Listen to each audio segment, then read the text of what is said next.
Howdy y'all, I'm Jacob. Welcome back to the ranch.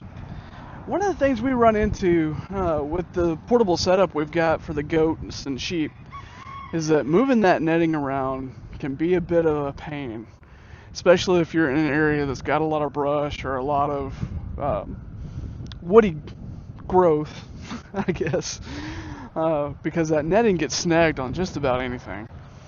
So one of the things I want to look at is a solution for getting the herd contained, but maybe making it just a little bit easier to move them around.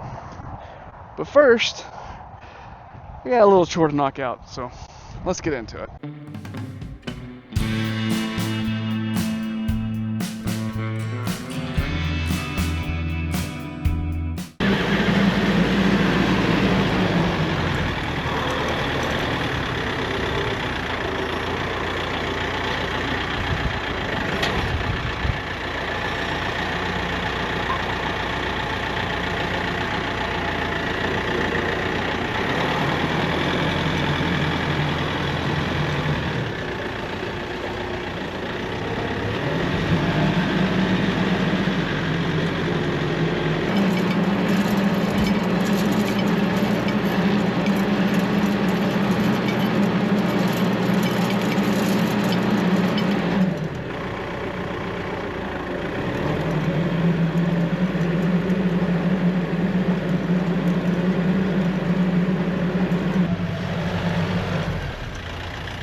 Excuse me, girl.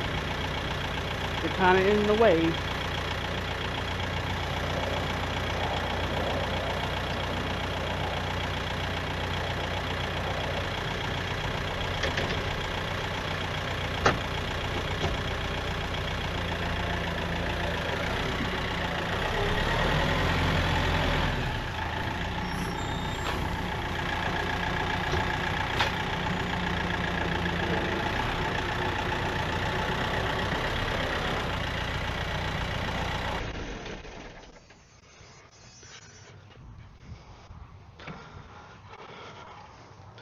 Is that better, Missy?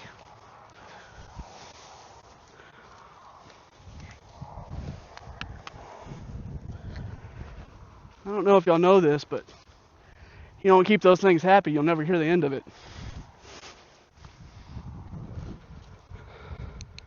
Now that I think about it, I don't think this girl has had a formal introduction. This is Pistol. She is one of the Rockin' 5-0's broodmares. And you may be able to tell she's got one on board. She's relatively new to the herd, but she is a sweetie and she's fitting right in. Well, as sweet as horses can be, I guess. Alright, back to the fencing. When it comes to the electric fencing that we've used primarily on this property for containing and moving animals, we haven't always used the electric netting. That has been a relatively, I would say in the past couple years, new tool for us, and it has proven to really work out well for us. It's kind of a self-contained unit, it's relatively easy to move around, and it's one of the more secure options for keeping critters contained. However, as I kind of mentioned earlier, it is a pain to move. So before we had a lot of the electric netting, we did use multi-strand temporary electric line mostly to divide up pastures. Here in the south pasture where I was just at, we used it for a long time to split up the horses and the goats so that one, they wouldn't intermingle, and we could keep the goats out of the areas that were more adapted for the horses to be in. The issue we would run into is the goats don't always respect that, and if you don't keep it real hot, they learn that they can just bolt through it and it doesn't bother them. So one of the things I want to try and do is I wanted to load up a multi-strand reel with that temporary wire. I'm going to run it inside of the electric netting to try and get them trained to it again and see if we can implement that in some of the rotations that we do. But I've got to get a reel loaded up to see how it works first.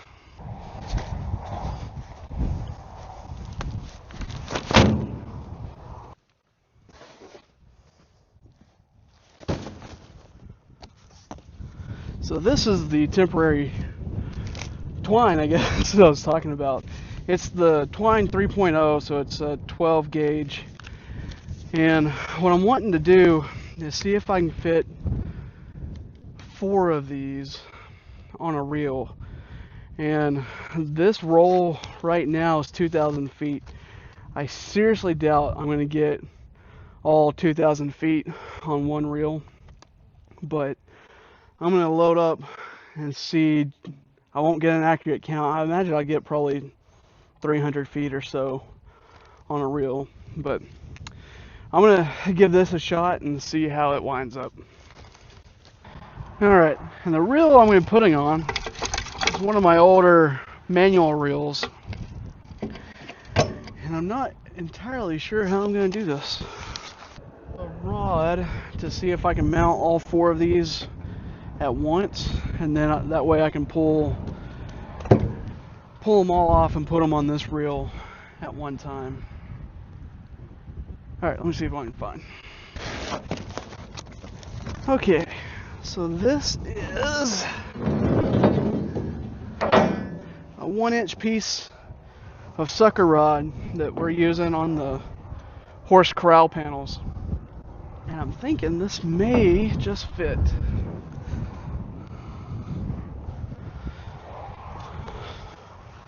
If this works, I think this will be good. Oh yeah, just barely. Alright, now where can I hang this?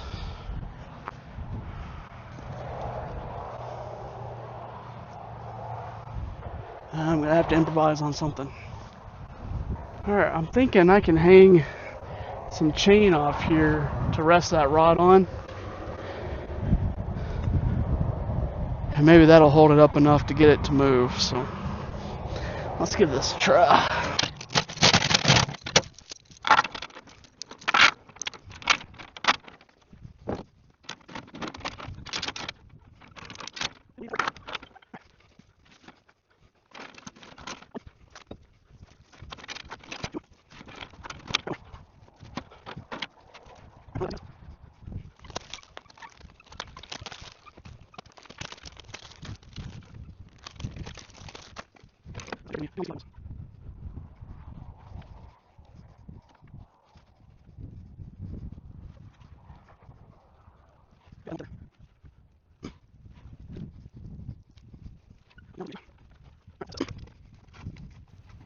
They have portions on here where you can actually tie the string onto these reels, but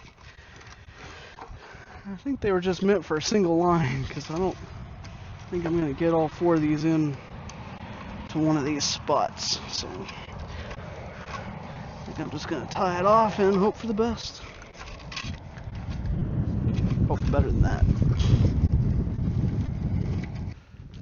May end up having to make sure all these reels are close together, because as it comes off one reel, it's wrapping around the sucker rod and locking down.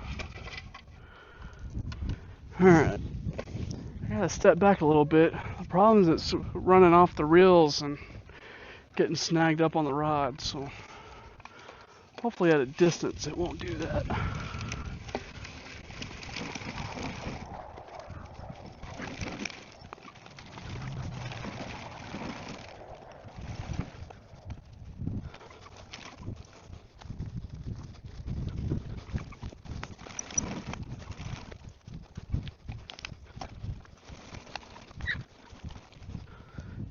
Well, I think that may be just about all we can get on there.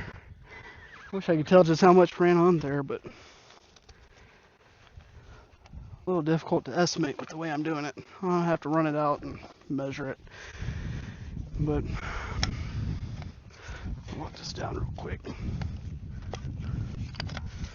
You can kind of see the issue I'm running into, especially with having multiple strands on here. Once it starts getting to the edge of the reel, whenever you're reeling it up, the individual lines run over the edge and then get bound up. You kind of make for a difficult time reeling it. So I'm not going to go any further than that. I'm just going to leave that on there and we'll see how it works out. And these are going to be the other part of this equation. So typically when I've run these strands in the past, I don't use T-posts all that much. And what I've tried to run with is fiberglass.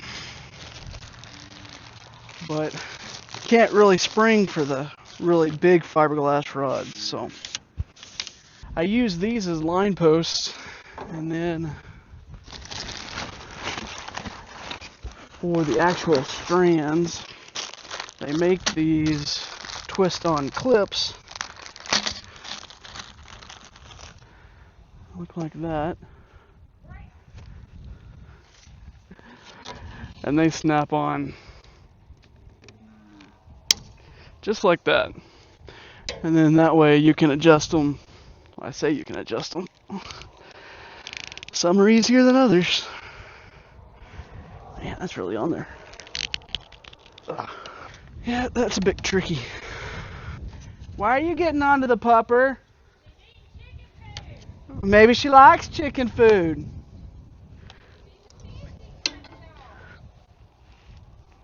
I didn't know fancy dogs ate chicken food. Oh, I don't wonder. I don't wonder one bit.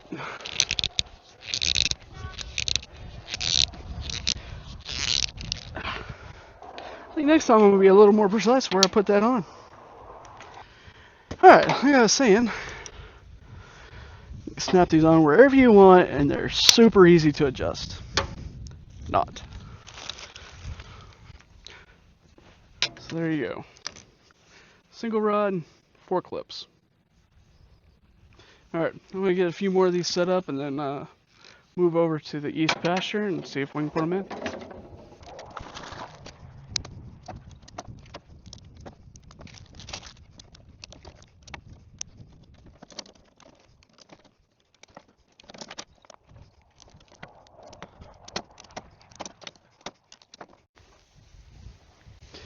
Back over here in the east pasture now, and what I'm thinking is I want to get this fence up in an area that the goats don't have a lot of temptation to get around or to challenge. I mostly want to be able to get it out for them to just kind of get used to it initially. So need to find an area that they're probably not going to push into it, but maybe they'll get up around it to at least experience it a bit. And they're naturally curious, so I imagine just about anywhere is going to work for that. So this side of their current area is actually the side, or the area that the direction we're moving in. I can't talk. So what I'm kind of thinking is I'm going to try and go all along this area, because that'll give them a place that they're probably not going to try and push into initially, but tomorrow when we're back out here and moving the herd, they will try and challenge it. So it'll be interesting to see how that works. Starting to lose daylight, so hopefully I can get this set up for y'all real quick. Now this becomes much more important over longer runs, but in this area at least, I'm just going to be looking to try and place these in line with the terrain. I'm going to be putting the stakes in to where that bottom line holder is about 6 to 8 inches off the ground, which in this portion of the pasture should not be an issue at all. There are some portions which I may be lucky to get it in that far.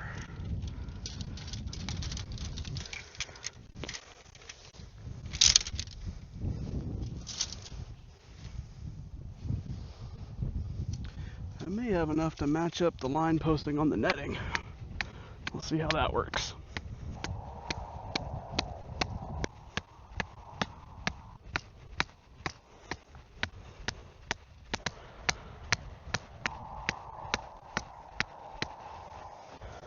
Now what I've done with these in the past is I'll start at one point and walk the entire length of where I'm putting the fence in, unreeling it. And then as I walk back, I'll hook it into the clips of the line post to get it where it needs to be. So I'm going to try that with this and see how it works. Definitely think I'm going to transfer this over to one of those geared reels as soon as I can. Because winding these up on the ungeared reels can take a little bit of effort.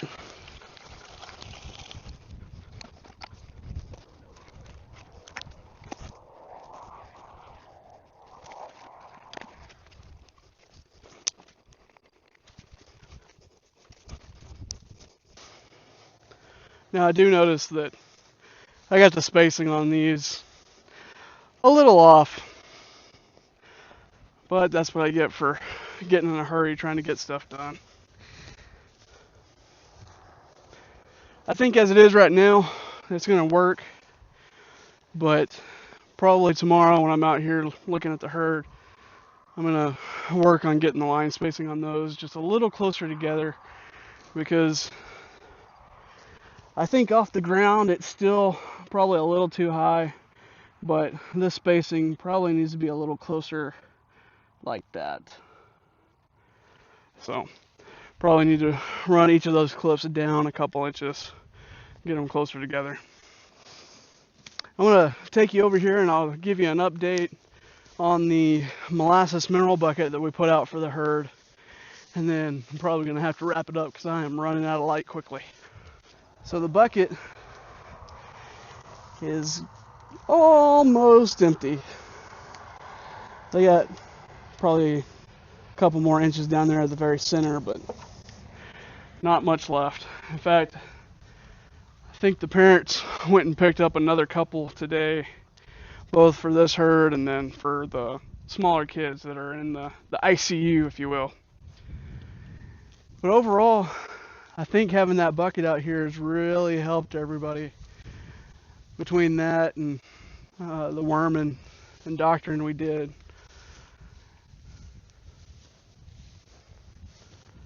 Everybody looks like they're really starting to pick up and come along. Which is good, because here in, what is it? Today's the 10th. So probably here in another 3 or 4 weeks, we're going to be doing soundness checks for breeding, and then moving the Billy out here so that he can get to work for breeding season for the goats. We're still looking. I haven't found a ram for the sheep just yet, and we're going to have to figure out how we're going to split them up into 2 breeding herds, but we got a little bit time to work on that just yet. But we do need to get to at least thinking about it. One of the nice things about the days getting shorter and it cooling off is, well, it's cooling off. But the downside is we're quickly running out of daylight when it comes to filming and working after work. So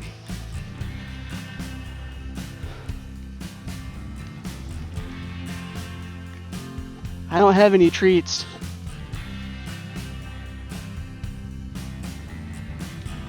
I don't think that matters.